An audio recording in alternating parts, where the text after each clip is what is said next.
Assalamualaikum warahmatullahi wabarakatuh. Selamat pagi anak-anak. Bagaimana kabar kalian hari ini? Alhamdulillah.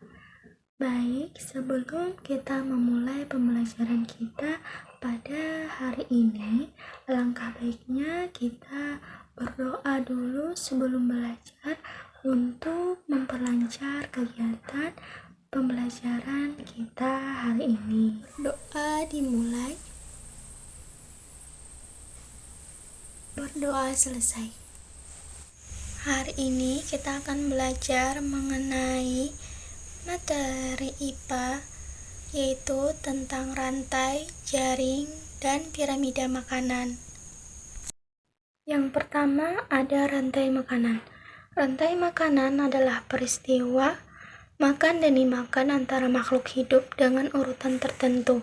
Dalam rantai makanan, ada makhluk hidup yang berperan sebagai produsen, konsumen, dan pengurai. Produsen adalah makhluk hidup yang dapat membuat makanannya sendiri melalui proses fotosintesis, contohnya tumbuhan hijau. Adapun konsumen yaitu makhluk yang tidak dapat membuat makanan sendiri. Konsumen tergantung pada makhluk hidup lain, contohnya manusia dan hewan. Lalu pengurai atau dekomposer adalah organisme yang berperan menguraikan zat organik menjadi anorganik.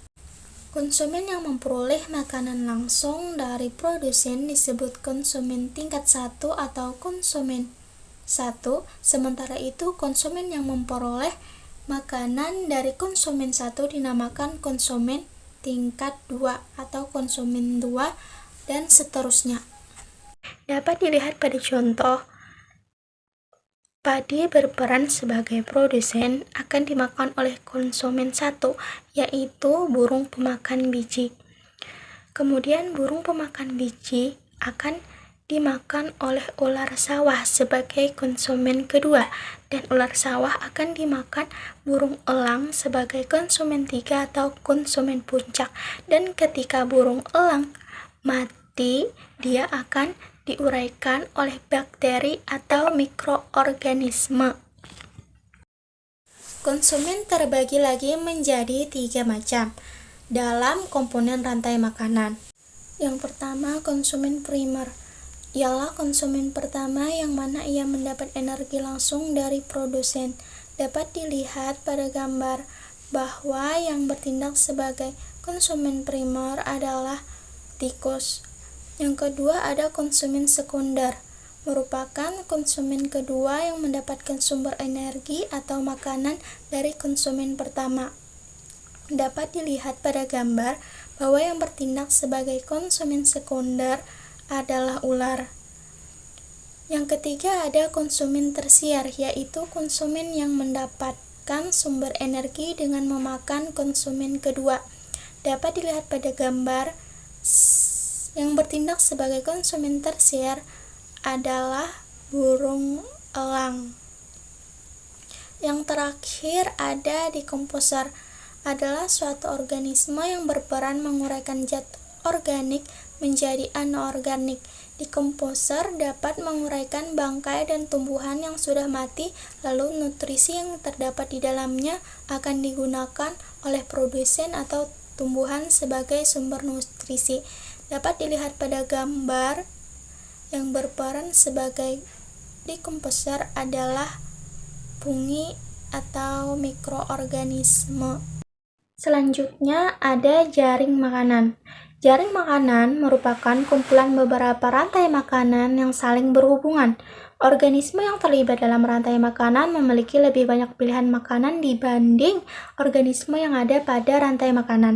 Dari satu buah peristiwa proses jaring makanan, jumlah peristiwa rantai makanan di dalamnya sangat bervariasi, tergantung berapa banyak organisme yang hidup pada sebuah ekosistem tersebut. Semakin banyak organisme yang tinggal, berarti semakin banyak terbentuk proses rantai makanan dalam sebuah jaring makanan. Dapat kita lihat pada contoh jaring makanan. Dapat kita lihat yang bertindak sebagai produsen, yaitu bunga sepatu dan sawi. Kemudian yang bertindak sebagai konsumen 1 adalah ulat, belalang, dan tikus. Kemudian yang bertindak sebagai konsumen 2 adalah burung pipit dan katak. Dan yang bertindak sebagai konsumen 3 atau konsumen puncak adalah elang.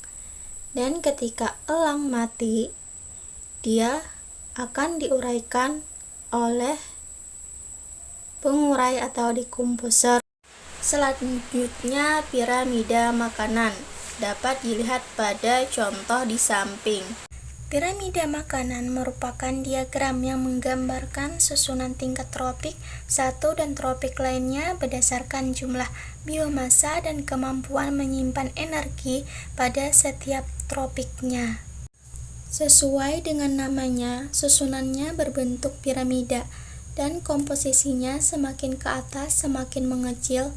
Komposisi yang berada di dasar piramida adalah merupakan produsen, sedangkan yang berada di bagian atas merupakan konsumen puncak. Piramida makanan dapat dikatakan menggambarkan ekosistem yang seimbang apabila jumlah produsen harus lebih banyak dari jumlah konsumen tingkat 1, kemudian jumlah konsumen tingkat 1 harus lebih banyak dari jumlah konsumen tingkat 2, begitu seterusnya hingga konsumen puncak berjumlah paling sedikit di antara makhluk hidup dalam piramida tersebut. Kesimpulannya adalah, rantai makanan adalah peristiwa makan dan dimakan antara makhluk hidup dengan urutan tertentu.